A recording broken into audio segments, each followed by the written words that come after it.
Peechi dam റിസർവോയറിൽ വീണ 4 വിദ്യാർത്ഥിനികളിൽ ഒരാൾ മരിച്ചു.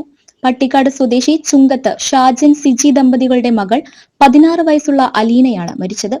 Thrissur jubilee mission ആശുപത്രിയിൽ ചികിത്സയിലിരിക്കെ തിങ്കളാഴ്ച പുലർച്ചെ 12:30ഓടെയായിരുന്നു മരണം. കുട്ടികളുടെ ജീവൻ രക്ഷിക്കുന്നതിന് തീവ്ര ശ്രമം നടത്തുന്നതിനിടെ ഒരു പെൺകുട്ടി മരണത്തിന് കീഴടങ്ങിയത് സമൂഹത്തെ ഏറെ ദുഃഖത്തിലാഴ്ത്തി. ഞായറാഴ്ച ഉച്ചതിരിഞ്ഞാണ് പീച്ചി ഡാം റിസർവോയറിലെ വെള്ളത്തിലേക്ക് 4 പെൺകുട്ടികൾ വീണത്. അപകടത്തിൽപ്പെട്ട 4 പേരെയും രക്ഷിച്ച് തൃശൂരിലെ സ്വകാര്യ ആശുപത്രിയിൽ എത്തിച്ചിരുന്നു. ഇതിൽ 3 പേരുടെ നില ഗുരുതരമായിരുന്നുവെങ്കിലും ചികിത്സയോട് അനുകൂലമായി പ്രതികരിച്ചത് വലിയ പ്രതീക്ഷയായിരുന്നു. സുഹൃത്തിന്റെ വീട്ടിൽ തിരുനാൾ ആഘോഷത്തിന് വന്നവരാണ് അപകടത്തിൽപ്പെട്ടത്. 16 വയസ്സുള്ള പട്ടിക്കാട് സ്വദേശികളായ ആൻ ഗ്രേസ്, അലീന, എറിൻ, 11 വയസ്സുള്ള പീച്ചി സ്വദേശി നിമ എന്നിവരാണ് അപകടത്തിൽപ്പെട്ടത്. റിസർവോയർ കാണാനെത്തിയപ്പോൾ പാറയിൽ കാൽ വഴുതി വീണെന്നാണ് നിഗമനം. പെൺകുട്ടികളുടെ കരച്ചിൽ കേട്ടെത്തിയവരാണ് രക്ഷിച്ചത്.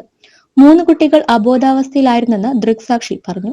കുട്ടികളെ രക്ഷിക്കാൻ എല്ലാ ശ്രമവും നടത്താനും മെഡിക്കൽ ബോർഡ് രൂപീകരിക്കാനും മന്ത്രി കെ രാജൻ നേതൃത്വത്തിൽ സർക്കാർ നിർദ്ദേശം നൽകിയിരുന്നു. ഞായറാഴ്ച കുട്ടികളുടെ ആരോഗ്യനില നേരിയ രീതിയിൽ മെച്ചപ്പെട്ടതായി ഡോക്ടർമാർ അറിയിച്ചിരുന്നു. പിന്നീടാണ് ഇതിൽ അലീന മരണത്തിന് കീഴടങ്ങിയത്.